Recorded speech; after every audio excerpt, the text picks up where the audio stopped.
And welcome back to my YouTube channel. दोस्तों, उम्मीद है कि आप सब लोग खैरियत से होंगे। जैसे कि आपको पता है कि स्टाइपेंडियम हंगेरियम का आगाज़ हो चुका है और जो जो लोग स्कॉलरशिप में अप्लाई करना चाहते हैं तो उनके लिए आज बहुत ही अहम वीडियो है ये। उनसे पहले अप्लाई करने से पहले ज़रूर इस वीडियो को देखना मत भूलें। इस वीडियो में हम स्कॉलरशिप की eligibility criteria, non eligibility criteria और इस स्कॉलरशिप के बेनिफिट्स आपको बताएंगे। उस सबसे पहले हम जानना चाहते हैं कि वाई हंगरी, कि आप हंगरी में क्यों अप्लाई करना चाह रहे हैं। तो दोस्तों, हंगरी एक यूरोपियन कंट्री है और यूरोपियन कंट्री होने के साथ साथ एक शेंजन कंट्री भी है।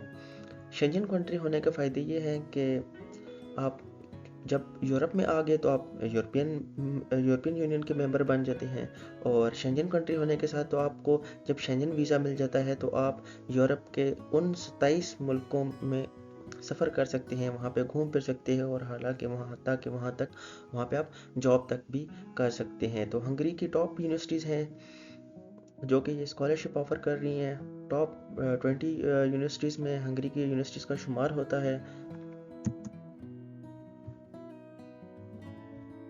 दोस्तों, जैसा कि आपको पता है कि हंगरी एक वेल डेवलप्ड कंट्री है जिसकी करेंसी हंगेरियन फॉरेंट है। तो ये भी आपको पता होना चाहिए कि हालांकि यूरोप में होने के बावजूद भी हंगरी की करेंसी यूरो नहीं है, हंगेरियन फॉरेंट है। तो दोस्तों, अभी आ जाते हैं एलिजिबिलिटी क्राइटेरिया के। आप क्या किस जगह पे एलिजिबल। दोस्तों, अभी हम बात करने वाले हैं एलिजिबिलिटी क्राइटेरिया कि आप एलिजिबल हैं कि नहीं हैं।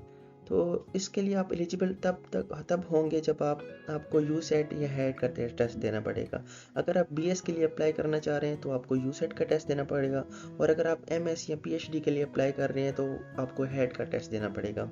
तो इसके लिए एज लिमिट भी बहुत ज़्यादा मैटर करती है, तो इसको भी आपने गौर में रखना है कि अगर आप बीएस के लिए अप्लाई कर रहे हैं तो आपकी एज जो है 25 से कम होनी चाहिए और अगर आप मास्टर्स के लिए अप्लाई कर रहे हैं तो आपकी एज 35 से कम होनी चाहिए और अगर आप पीएचडी के लिए अप्लाई कर रहे हैं तो आपकी एज 40 से कम होनी चाहिए। और दोस्तों, यूसेट और हेड के टेस्ट में टोटल जो मार्क्स होते हैं वो 100 होते हैं, जिसमें 50% मार्क्स लेंगे तो आप एलिजिबल होंगे और उसके बाद जितना आप अच्छे मार्क्स लेंगे तो आप उसके लिए एलिजिबल होंगे और आपको स्कॉलरशिप मिल जाएगी।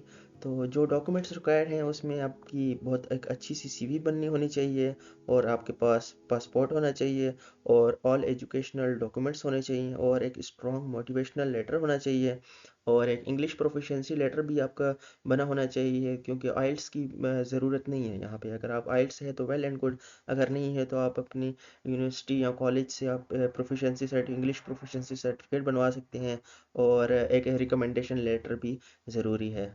फर्दर दोस्तों, देखते हैं कि एचईसी ने क्या रिक्वायरमेंट्स रखी हैं।